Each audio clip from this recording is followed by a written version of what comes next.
का यू काल भेजेगा। ये गीता जी में कहता है कि मैं अपने अंश अवतार रचता हूं और फिर उनमें प्रवेश करके सारा काम करता हूं।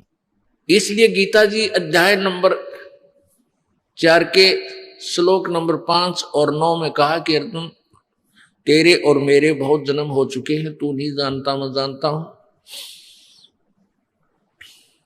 फिर कहता है 9वें श्लोक में कि मेरे जन्म और कर्म अलौकिक हैं। अब कर्म कैसे अलौकिक हैं?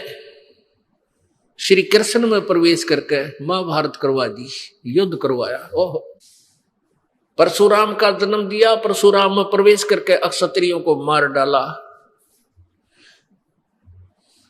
और पाप परशुराम का रख दिए सारे।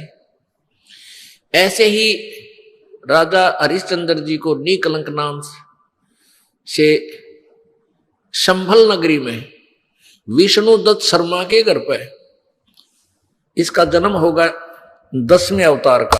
10वां अवतार जो होगा संभल नगरी में, और विष्णुदत्त शर्मा नाम का एक ब्राह्मण होगा, उसके घर पर जन्म होगा। और वो विशेष अलग से ही वैरायटी का बालक होगा। उसका उन अन्य से तगड़ा शरीर होगा, क्योंकि वो स्पेशल भेज रखा होता है तो। और उसकी लंबी तलवार होगी।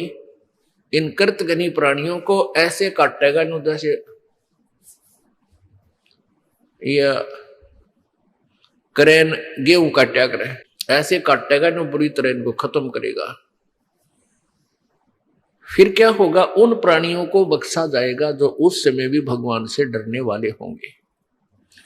इतना प्रदूषण उस समय क्या होगा? फिर परमात्मा अपनी मेहर से, पुण्यात्मा, एक तो परमात्मा ने विधान बना के छोड़ दिया, तो विधान जो भगवान ने बनाया है उसके ऊपर ये साइंटिस्ट अपना अनुभव करके थोड़ी रिसर्च कर लेते हैं और फिर वो भगवान को रिजेक्ट करना प्रारंभ कर देते हैं। ये इनकी महाभूल है। अब पीछे कई वर्षों से रट्टा लगा रखा था कि प्रदूषण इतना बढ़ गया, ग्लेशियरिन खत्म होगी, बर्फ नहीं पड़ेगी। अरे कई इतनी बर्फ गिर दी बिना गिनती की। वो न्यो का न्यो प्रदूषण है, न्यो का न्यो सारा सौदा है, डूंडा उठा दिया। तो भगवान की अपनी विट्टो पावर न्यारी है। तो क्या होगा? कलयुग के एंड में इन सभी को नाश करेगा, ऐसी दुष्ट आत्माओं को काटा जाएगा, खत्म करेगा। उसके बाद जो पुण्य उस समय थोड़ी बहुत आस्था भगवान की जिनमें होगी वो शेष बचेंगे। फिर बहुत जबरदस्त वर्षा होगी, और वो पहले वर्षा प्रारंभ होगी बहुत ज्यादा। वो व्यक्ति वहां से खिसक जाएंगे, मैदानी स्थान छोड़कर पहाड़ों पर चले जाएंगे। बहुत सैकड़ों फुट पानी पूरी पृथ्वी पर हो जाएगा। और फिर बहुत समय तक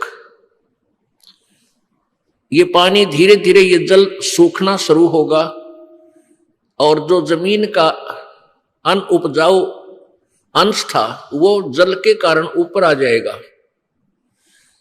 और फिर धीरे धीरे वो सूखेगा, सारा पानी जल सूख के फिर उसमें जंगल हो जाएगा, पूरी पृथ्वी पर वन हो जाएगा, पेड़ पौधे बहुत ज्यादा उग जाएंगे। और फिर पर्यावरण का परिवर्तन फिर होगा। वन जो है ऑक्सीजन छोड़ते हैं पेड़, और कार्बन डाइऑक्साइड वायु से लेकर के पुनः पूरे वायुमंडल को शुद्ध कर देंगे। फिर उन शेष बचे हुए प्राणियों के घर पर जो बालक होंगे वो उल्टे होंगे। उल्टे कैसे?